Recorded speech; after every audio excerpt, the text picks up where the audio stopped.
Hey everyone, it is Friday, August 28th, and I know if you looked at the weekly board, it had said that we were going to do the Phoenicians and the Israelites yesterday, but we ended up actually going over the web quest in class yesterday and actually peer grading that.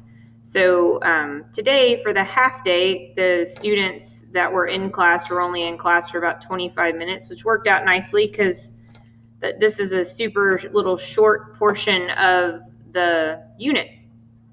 So this is actually the end of the unit, this peoples in the Eastern Mediterranean. Again, we go over the Phoenicians and their importance and then the Israelites. But before we get started on that, I just kind of want to remind, especially you online learners, that you need to be looking at the material that I am giving you. You cannot rely on Google to tell you what you need to know for my class. You can't be like Googling the questions and getting the information off of that. History is very vast, and narratives that are out on the internet can be different in certain aspects from the narrative that I'm actually teaching you. And so you need to be answering in relation to what I am teaching you and the things that you are hearing me say, not the things that Google is spitting back at you whenever you type stuff in there. Some of you are really not doing very well grade-wise, and I know gradebook isn't up yet, but that doesn't mean that I'm not like taking grades and keeping track. And your 3-week reports are not going to look that great. Also, remember that your bell ringers, I'm taking those for a grade. So, you've got to answer them correctly. Yeah, if you answer them, okay, you're getting counted that you were there for attendance. But if you're not answering the question completely or correctly, you're getting a 0 for that day for your bell ringer grade. So, just kind of remember some of this stuff as an online learner. You're still responsible for watching these videos and looking at the content that I present to you. So with that being said, let's look at the Phoenicians. So the Phoenicians are really they leave a pretty incredible legacy that most people are not very aware of, is the cool thing about the Phoenicians. So they're a group of people that lived in what would be like modern day Lebanon and into modern day Syria a little bit. And when you are in elementary school and when you're little and you're learning your alphabet, your teachers are saying A says ah, B says buh, that kind of thing. Well, we call learning the sounds of the alphabet and the alphabet phonics. The reason why we call it phonics is because of these people. They actually had they were the first that had a written language that matched their speech. Okay, so prior to the Phoenicians, if you were looking at cuneiform or hieratic or hieroglyphs or demotic, if you were reading those symbols, it in no way, shape, or form matched the sound of the language. So, that was one of the biggest differences between, the Phoenician alphabet and their writing system and then everybody else's. Well, the Greeks thought this was brilliant. And so the Greeks actually, took that on. And then, of course, so did the Romans with Latin. And you ended up, of course, with alphabets that matched the spoken language. And fun fact, I told everybody in class today, that all of the Romantic languages that are Spanish, Italian, Portuguese, French, they are based from Latin, Roman, Romantic languages. So there's a fun little fact right quick. Another fun fact about the Phoenicians is the color purple. So what they would do is there was a shellfish right there in the Mediterranean where they're from, and they would grind the shell and then soak the shell in water. And of course, it created a purple dye that they would then dye their cloth with. And, the purple in comparison to all the, kind of tan and, brownish colors of the undyed cloth that most people wore, it was prettier. So it became very in demand and stylish if you could afford Phoenician purple cloth. Well, of course, the only people that could really afford it, once the Phoenicians realized they kind of had the market cornered on this deal, were royals, people with a lot of money, your aristocratic families. And so to this day, that's the reason why the color purple is the color of royalty. So kind of interesting, two little facts about the Phoenicians.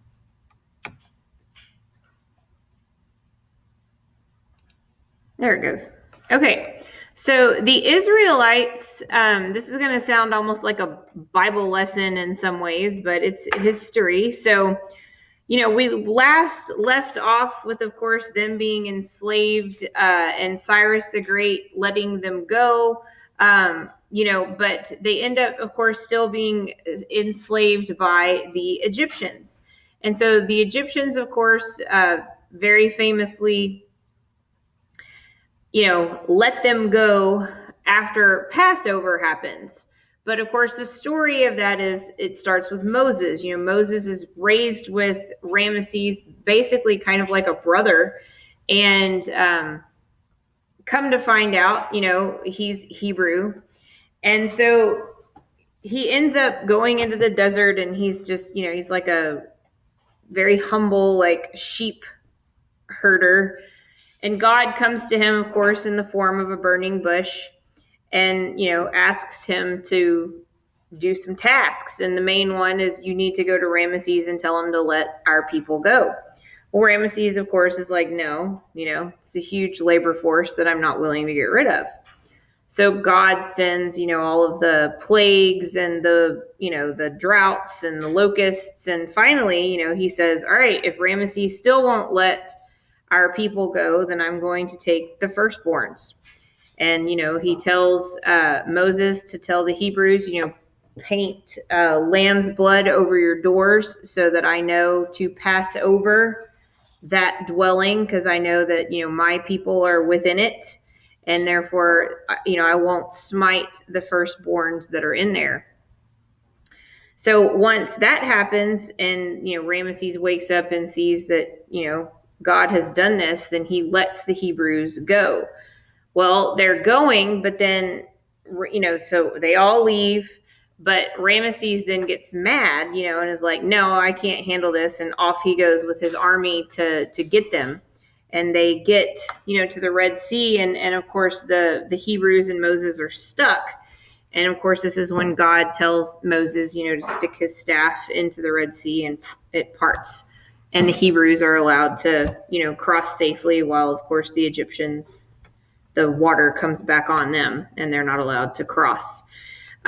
Moses and the people will then, of course, go into the desert and make their way to Canaan over the course of 40 years. And during those 40 years, Moses will be presented with the 10 Commandments. And Moses, of course, will write the first 5 books of the Old Testament. And this becomes known as the Torah in Judaism. And it's their, one of their sacred texts. So, Moses is by far one of the most influential and most important prophets in Judaism and really in Christianity as well. So they make their way to Canaan. They form a kingdom with Jerusalem, as it says, as its capital. King Solomon is by far the most famous, most influential king of the Israelites. He's going to build the Temple Mount that unfortunately gets destroyed by the Romans. But to this day, the western wall of the Temple Mount still stands, and it's an incredibly religious holy site, not just for Jews, but for Christians and also for Muslims. And it's known as the Wailing Wall now. And so that whole area is still very, very sacred part of Jerusalem. So once King Solomon dies, you can see that it gets split into Israel and Judah, which unfortunately makes them weaker and more susceptible to conquering, hence the Romans coming in and things of that nature later. And we'll talk more about that when we get to those units. But, your bell ringer today was, what set them apart, what made them so different from every other culture at that time frame. And of course, it's that they were monotheistic, like I said in the other recordings, like they were the weird one God people. And so, they believed that God made this covenant with Abraham, and that, they were God's chosen people, the one true God, that there weren't multiples, there was simply one. And again, Moses is the most important prophet. And, this always begins conversations in class about, well, then what's the difference? Like, I don't understand, because like Christians believe all of this too. So, like, what is the difference? Well, again, like the Abrahamic religions are Judaism, Christianity, and Islam.